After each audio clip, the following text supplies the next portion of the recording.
take it over.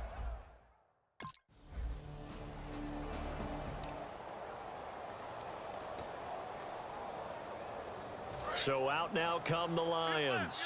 And they were able to punch it in the end zone last time. They'll be looking to do that again here for the defense. Obviously, they'll be looking to stop them from punching it back in the end zone. It always is punch-counter-punch, isn't it? And which team has the advantage? Well, let's just go back. Last time on offense, they rolled downfield, got into a good rhythm. You can see a little more bounce in and out of the huddle. You can see the sideline really get into the game. So defensively, you're thinking to yourself, how do we take that away from them? How do we get the advantage back? Let's see what they come up with. I think pressure is always the first way to go. You love pressure. I love it. We'll see if they dial it up this drive. And they're able to get this one across the 35. A really nice pickup of 14 yards, and it moves the sticks.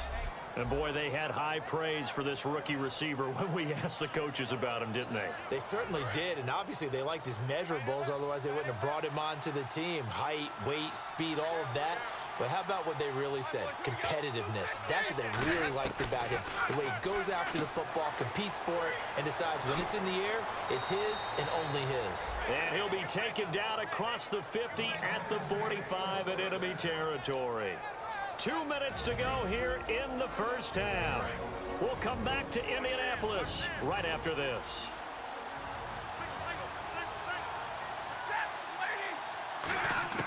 Now a first down throw. Stafford.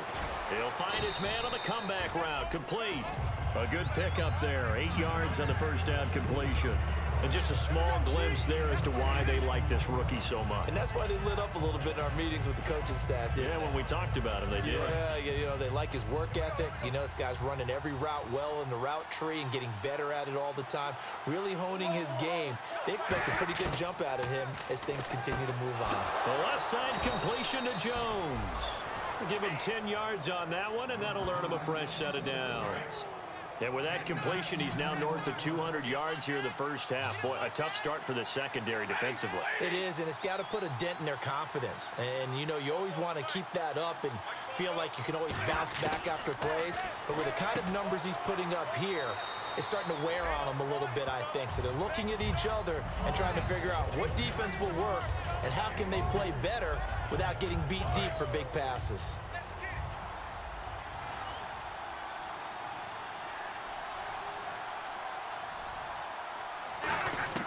Stafford looks to throw again. And he's got it. Got his man on the end route. Complete. It's a 9-yard gain, and it keeps the drive moving. One thing I can say pretty safely, that route is not called if you don't have a guy who can throw the ball and put some mustard on it. Because if you're going to lollipop it in the middle of the field, bad things usually happen. It takes a strong-arm guy who can rifle it in there, and they were able to successfully complete that one. From the red zone now, Stafford. That's going to be caught at the 10-yard line. A gain of 6 there on first. And when you're playing a quarterback with some experience and some moxie, you enter the danger zone when you decide to blitz him, because if he's able to diagnose as he did on that play, he can hurt you downfield. He reads defenses so well, doesn't he? He really does, and the best part about that play for him, I don't think that was his primary target. I don't think so either. I think he...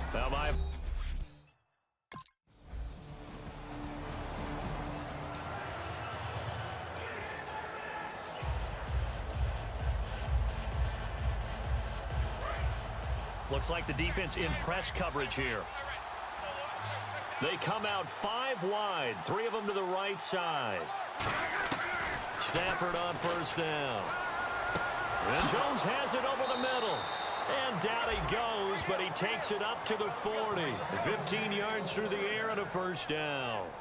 One of the feature points of the end route is being able to make a nice throw to the middle part of the field. And for a quarterback, that's one of the better throws and better looks that he'll get. But he has to be careful not to wait too long and let his receiver wander into some tough territory. If he's late with the ball, he can get his receiver hit and hit hard. And he's got his man on the comebacker. All that only nets him a yard. It's second down. And it's a first-rounder, a lot of eyes on him, a lot of expectations. And he has to play well in his rookie year. Those days of coddling guys and bringing them along slowly, those days are long gone. When you're drafted in the first round, they expect you to play right away. And the community's eyes and fan base, they'll be on you the entire way. Really, it's a solid draft class from a year ago. They were able to address some key weak spots on their team. and fill in some holes. And they were able to identify the players they wanted early in the process. Got a little bit of luck, as some guys may have fallen to them, but for the most part, knew their philosophy and stuck to it. He's going to loft. Got a man. It's caught at the 6-yard line. Touchdown, Detroit. Their big-bodied receiver making quite a splash with his second touchdown in his NFL debut. And the Lions are an extra point away from tying this thing up.